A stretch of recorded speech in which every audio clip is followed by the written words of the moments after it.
ఐపీఎల్లో 14 ఏళ్ల batting dynamite Jaipur గ్రౌండ్స్లో బ్లాస్ట్ అయింది.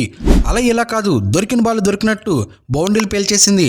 ఆ ఇన్నింగ్స్ను లైవ్లో చూసినంత మజా క్రికెట్ ఫ్యాన్స్కి ఇంకేది ఇవ్వలేదు. వరల్డ్ క్లాస్ బౌలర్లు సైతం ఆ సిక్సర్ల మోతకు బెంబెలెత్తిపోయారు.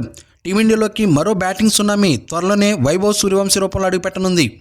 జైపూర్ వేదికగా రాజస్థాన్ రాయల్స్ గుజరాత్ టైటన్స్ మధ్య జరిగిన హై స్కోరింగ్ మ్యాచ్ ఐపీఎల్ ఫ్యాన్స్కి ఐ ఫీస్ట్ని అందించింది. రాజస్థాన్ ఓపెనర్ 14 సంవత్సరాల వైభవ్ సూర్యవంశీని చూసి గుజరాత్ బౌలర్లు గజగజ వణికిపోయారు. సిక్సర్లే లక్ష్యంగా తన బ్యాట్తో జైపూర్ స్టేడియంలో విరుచుకుపడ్డాడు. ఏకంగా 35 బంతుల్లో సెంచరీ పూర్తి చేసి ఐపీఎల్లో అడుగుపెట్టిన తొలి ఏడాదిలోనే హిస్టరీ క్రియేట్ చేశాడు.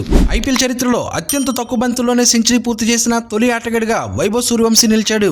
యూనివర్సల్ బాస్ క్రిస్ గేల్ 30 బంతుల్లో సెంచరీ చేసి ఫస్ట్ ప్లేస్లో ఉండగా, బాస్ బేబీ వైభవ్ 35 బంతుల్లో పూర్తి చేసి రెండో స్థానంలో నిలిచాడు.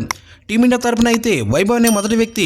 దాంతో టీమిండియా టెస్ట్, వన్డే, టీ20 కెప్టెన్లైన హిట్మ్యాన్ రోహిత్ శర్మ, సూర్యకుమార్ యాదవ్ వైభవ్ బ్యాటింగ్కి ఫిదా అయ్యారు. ఇద్దరూ వైభవ్ని అభినందిస్తూ తమ ఇన్స్టాగ్రామ్లో స్టేటస్ పెట్టారు. ఐపీఎల్ 2025లో భాగంగా జరిగిన ఈ మ్యాచ్లో తొలుత టాస్ గెలిచిన Rajasthan Royals captain Riyan Parag bowling ఎంచుకున్నాడు. ఇప్పటికే 3 సార్లు చేజింగ్లో ఓటమి పాలైనప్పటికీ పరాగ్ గుజరాత్ను బ్యాటింగ్కి ఆహ్వానించి పెద్ద సాహసమే చేశాడు. సుమ్మాన్ గిల్ 84, సాయి సుదర్శన్ 39, జాస్ బట్లర్ 50 పరుగులు చేయడంతో గుజరాత్ టైటన్స్ 20 ఓవర్లో 4 వికెట్లు కోల్పోయి 209 పరుగులు చేసింది. భారీ టార్గెట్ లక్ష్యంతో బరిలోకి దిగిన రాజస్థాన్ రాయల్స్ 210 లక్ష్యాన్ని ఉప్పుమని ఉదేసింది.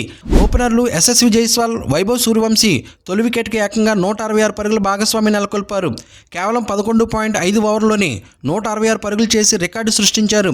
వైభవ్ సూర్యవంశీ 35 బంతుల్లోనే 7 ఫోర్లు, 11 సిక్సర్లతో సెంచరీ పూర్తి చేశాడు. మొత్తం 38 బంతులాడిన సూర్యవంశీ 101 పరుగులు చేసి అవుట్ అవగా, మరో ఓపెనర్ యశస్వి జైస్వాల్ 40 బంతుల్లో 9 ఫోర్లు, 2 సిక్సర్లతో 70 పరుగులతో నాట్అవుట్గా నిలిచాడు. నితీష్ రాణా 2 బంతుల్లో 4 పరుగులు చేసి అవుట్ అవగా, కెప్టెన్ రియాన్ పరాగ్ 15 బంతుల్లో 32 పరుగులు చేసి సిక్సర్తో మ్యాచ్ను ముగించాడు.